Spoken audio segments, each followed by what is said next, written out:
Hello student, my name is RKS sir, BTech IIT Dhanbad and author of rodo solution. तो आज मैं आपको बताने जा रहा हूँ कि एक सिलेंडर के अंदर जो फ्लो होता है उसको आप लेमिनार ही क्यों एज्यूम करते हो, और वो लेमिनार कह रहा हूँ, वो लेमिनार फ्लो को पैराबोलिक क्यों एज्यूम करते हो। वर्ड है पैराबोलिक क्यों। तो जितने भी क्वेश्चन हम लोग अटेम्प्ट करते हैं, रोड के क्वेश्चन हो या फिर कहीं के भी क्वेश्चन हो, अगर सिलेंडर के अंदर फ्लो हो रहा है, लिक्विड अगर थिन है, तो आप उसको एक पैराबोलिक ना मान के स्ट्रेट लाइन फ्लो मान के सॉल्व कर ले तो आंसर आ जाता है। बट लिक्विड थिन नहीं है, थिक है, तो उस केस में आप पैराबोलिक फ्लो मानते हो। ठीक है, और उसको पैराबोलिक फ्लो मान के ही सॉल्व करते हैं क्वेश्चन को। तो मैं बताने जा रहा हूँ कि क्यों सिलेंडर के अंदर पैराबोलिक फ्लो होता है। अच्छा, ये सारी चीजें तो अपनी जगह पे है, लेकिन इंपॉर्टेंट क्वेश्चन आता है तो क्या दिमाग में आना चाहिए अटेम्प्ट करते वक्त, जो अच्छे क्वेश्चन होते हैं, क्या मानना चाहिए। तो अभी इसका मैं वीडियो बना चुका हूँ और आज ही बनाया था, आप उसको देख सकते हैं। ठीक है, बट मैं एक सिंपल सी बात बताता हूँ यहीं पे। अगर सिलेंडर के अंदर लिक्विड फ्लो करे और लिक्विड थिन है, radius is very very small, radius अगर बहुत ही स्मॉल है तो उसको आप क्या मान सकते हो, एक लिनियर फ्लो मान सकते हो। लेकिन अगर लिक्विड का रेडियस, जो सिलेंडर का रेडियस अगर थिन ना हो, तो उस फ्लो को आप हर हाल में पैराबोलिक मानेंगे, तभी हो पाएगा क्वेश्चन, उसको पैराबोलिक मानना पड़ेगा। अब देखिए बताता हूँ कैसे। रिपीट कर रहा हूँ, कंफ्यूजन की जरूरत नहीं है। थिन है तो कोई पैराबोलिक मानने की जरूरत नहीं है। अगर थिन है तो स्ट्रेट लाइन मान के सॉल्व करोगे, आंसर दे देगा, थिन लिक्विड है तो। बट अगर लिक्विड थिक है, ज्यादा लिक्विड जा रही है उसके अंदर, तो उस केस में क्या करेंगे बताता हूँ, पैराबोलिक फ्लो क्यों बनता है और उससे वॉल्यूम फ्लो रेट कैसे कैलकुलेट करते हैं। तो देखिए, एक सिलेंडर है इस तरीके से, और इस सिलेंडर में लिक्विड फ्लो कर रही है,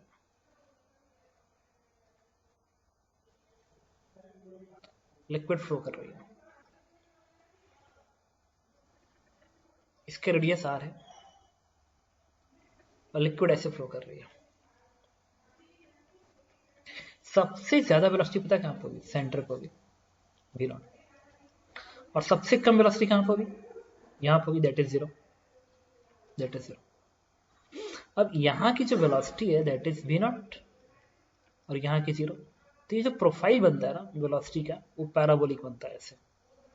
ये वेलोसिटी का प्रोफाइल पैराबोलिक बनता है ऐसे। अब ये पैराबोलिक प्रोफाइल है और मुझे इसका इक्वेशन लिखना है कि सेंटर से आर दूरी पे वेलोसिटी की वैल्यू भी है, तो भी इस आर पे कैसे डिपेंड करेगा।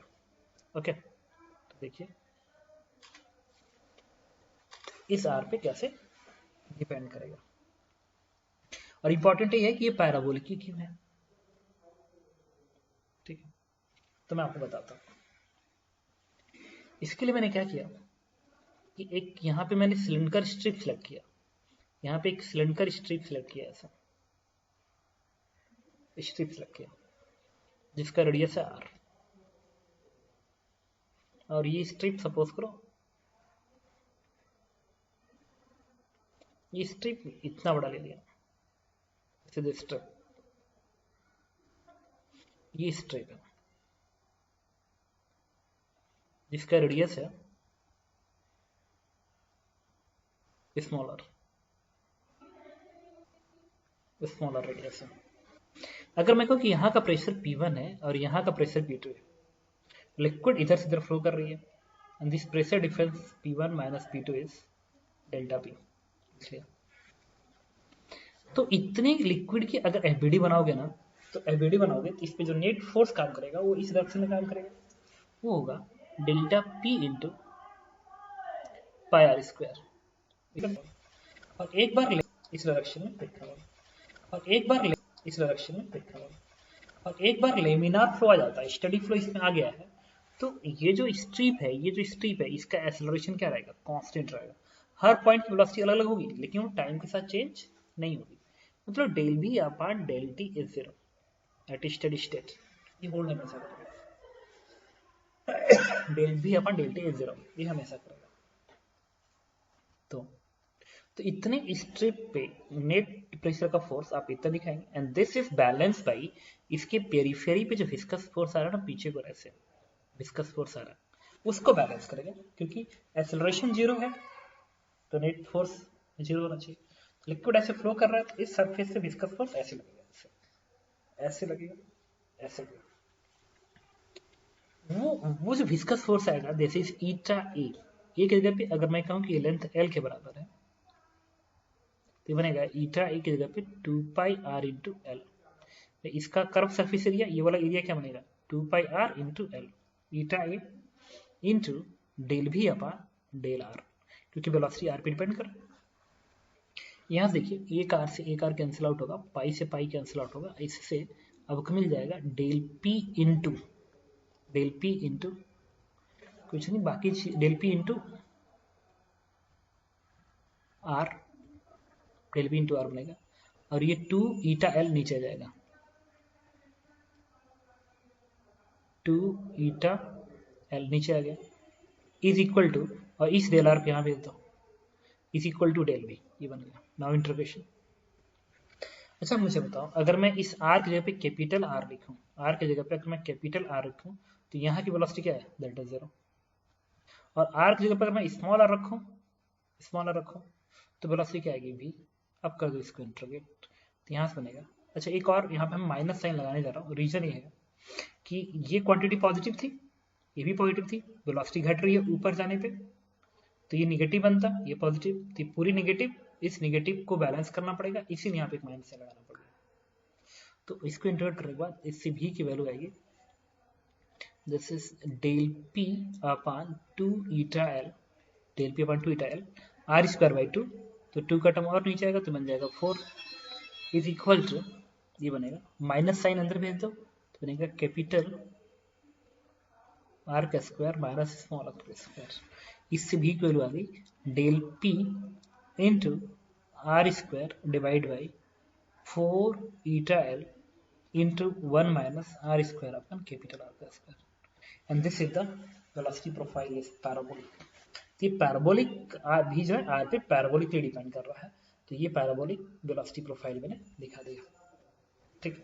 और यही चीज आप देखना कई जगहों पे आपको लिखा गया होता है, ये क्वेश्चन में इरडो का भी जो क्वेश्चन है क्वेश्चन नंबर 1.334 उसमें ये कांस्टेंट हमें del P constant R constant eta L constant इसको भी नॉट से रिप्रेजेंट कर दिया है और कहा है कि भी की वैल्यू है भी not 1 minus are square upon capital R का स्क्वायर, ठीक है ओके। अब भी नॉट की वैल्यू ये बन गई आपकी। अब एक काम करते हैं, इसके बाद इस यहाँ पे मैंने आपको प्रूफ कर दिया कि एक सिलेंडर के अंदर जब भी लिक्विड आएगी तो उसका वेलोसिटी प्रोफाइल क्या बनेगा पैराबोलिक बनेगा, ठीक है। तो हम उसको पैराबोलिक मान लेंगे, ओके। तो 1 सेकेंड, ओके तो ये बन गया वेलोसिटी प्रोफाइल इज पैराबोलिक। अब इंपॉर्टेंट क्वेश्चन ये है, अच्छा अगर कोई पूछे कि विस्कस फोर्स की वैल्यू बता दीजिए इसके टर्म में, तो क्या ईटा ये था viscous force, this is eta 2 pi are l into del we by del r, और del we by del r differentiate कर उठा कर रख दो वो इसी को बनेगा विस्कस फोर्स की वैल्यू, ठीक है ओके। और अगर ये वाली वैल्यू दे दे क्वेश्चन में, इसको भी नॉट दे दे और तब कुछ कोई पूछे कि सरफेस से विस्कस फोर्स बताइए, कुछ eta 2 pi are l into del we by del r, आ गया आंसर। समझ रहे मैं क्या बोल रहा हूँ। अभी मैंने एक बात प्रूफ की कि laminar flow is parabolic inside cylindrical pipe, ये मैंने प्रूफ कर दिया। और एक चीज इस रिलेटेड में और आपको क्वेश्चन कर दिया कि कभी भी अगर सिलिंडर पाइप में ऐसा क्वेश्चन देता है कि वेलोसिटी का फंक्शन है v not 1 minus R upon this one, find viscous force at distance r, तो क्या लिखोगे n into 2 pi are L del we by del R, इसको डिफरेंशिएट कर दो मल्टीप्लाई कर दो, आ गया विस्कस फोर्स, ठीक है।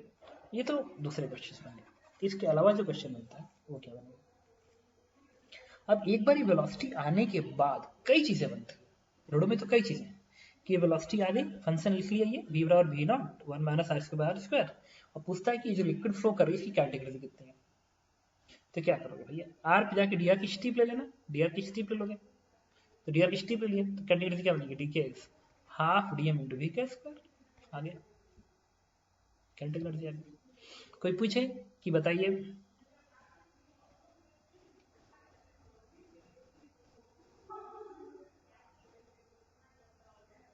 कि इस लिक्विड से कितना पानी बाहर, इस ट्यूब से कितना पानी बाहर निकल रहा है। This is the Poiseuille equation, कितना पानी बाहर निकल रहा है। तो हम इसके लिए क्या करेंगे, अच्छा कोई पूछे कि कितना हीट डेवलप होगा, इसमें कितना हीट डेवलप होगा, विस्कस फोर्स कितना वर्क कर रहा होगा, क्या करेंगे, विस्कस फोर्स निकाल के वेलोसिटी से मल्टीप्लाई करना और फिर टाइम के साथ इंटीग्रेट करना पड़ेगा और यहां से यहां तक जाने का टाइम निकाल लेना, आंसर मिल जाएगा। ओके चलिए अब हम पता करने जा रहे हैं कि इस सिलेंडर से कितना पानी पर सेकेंड बाहर निकल रहा है। इसके लिए मैंने क्या किया, बाकी सारे टर्म्स को हटाया यहाँ पे, इसे हटाता हूँ और क्या किया मैंने, यहाँ पे dr थिकनेस एक स्ट्रिप सेलेक्ट किया, dr थिकनेस का रीजन इसलिए ऐसा मुझे करना पड़ रहा है, r दूरी पे जाके मैंने एक dr थिकनेस का स्ट्रिप सेलेक्ट किया। ऐसा मैं इसलिए कर रहा हूँ क्योंकि वेलोसिटी धीरे धीरे चेंज हो रही है ना, ऊपर पर घट रही है, तो इंटीग्रेट करना पड़ेगा, तो मैं r दूरी पे जाके dr थिकनेस के स्ट्रिप सेलेक्ट कर लिया। वो इसलिए करना पड़ा क्योंकि इस स्ट्रिप के अंदर हर पॉइंट की वेलोसिटी क्या आएगी, हर पॉइंट की वेलोसिटी सेम आएगी। इससे जो वॉल्यूम फ्लो होगा, इट्स वॉल्यूम इज dq मान लिया, और ये क्या होगा, यहाँ की वेलोसिटी जो कि इतनी है, this is del p into are square divide by 4 eta L 1 minus are square upon capital R का स्क्वायर मल्टीप्लाई बाई इस स्ट्रिप का area, and this is 2 pi small R into D R. Now इसको कर दो integration कहाँ से कहाँ तक करोगे, जीरो से लेके कैपिटल आर तक। जैसे इंटीग्रेट करोगे इसको तुम्हें एक वैल्यू मिल जाती है, this is del P into R का power 4 upon 8 eta L. 1 second मैं फॉर्मूला आपको बताता हूँ कितना आता है, डेल्टा पी एल पाई, इसमें एल का टर्म रहेगा, डेल्टा पी एल का टर्म रहेगा, पाई का भी टर्म रहेगा, यहाँ पे मैं इंटीग्रेट किया था बगल में वो आपको बता रहा हूँ, आर का पावर 4, देखिए ये क्या रहा, डेल पी रहेगा, एल रहेगा, पाई रहेगा, आर का पावर 4 रहेगा, और ये 8 ईटा एल बन जाएगा, 8 ईटा एल बन जाएगा। This is the volume flow rate through this pipe, इस पाइप से पर सेकेंड इतना पानी बाहर फ्लो कर रहा है, इसी को बोलते हैं पॉइजन्स इक्वेशंस। ठीक है, तो एक सिद्धार्थ ना, ये जेईई मेंस में क्वेश्चन कई बार पूछ चुका है, एक सिलेंडर से पर सेकेंड कितना पानी बाहर निकलता है, तो we will calculate with the help of Poiseuille's equations, and del P L pi upon 4 upon 8 eta L, जहाँ आर डायमीटर है, ईटा कोफिशिएंट ऑफ विस्कोसिटी है, डेल्टा पी प्रेशर डिफरेंस है इस सरफेस के बीच का, एल क्या है, लेंथ है। ओके तो यहाँ पे मैंने बताया पहली चीज कि एक सिलेंडर से पर सेकंड कितना पानी फ्लो कर रहा है, दूसरा एक लेमिनार फ्लो सिलेंडर के अंदर क्यों पैराबोलिक होता है। रिपीट कर रहा हूँ, जब भी थिक होगा, अब देखो थिन क्यों मैं बोल रहा था कि ये लीनियर कब हो सकता है, कर्व ये लीनियर तब हो सकता है जब ये आर बहुत ही कम होता है, अगर बहुत कम होता तो जब तुम इसको मिलाते हो ना वेलोसिटी प्रोफाइल को, तो ये कर्व अप्रोक्सीमेट, अगर ये रेडियस बहुत कम हो जाए तो ये कर्व इसी के ऊपर आ जाएगा, तो लगेगा लगभग स्ट्रेट लाइन, लगभग स्ट्रेट लाइन, तो काम चल सकता है। ठीक है, बट अगर ये थिन लिक्विड नहीं है तो हर हाल में आपको पैराबोलिक प्रोफाइल ही माननी पड़ेगी। बात समझ में आई? Thank you.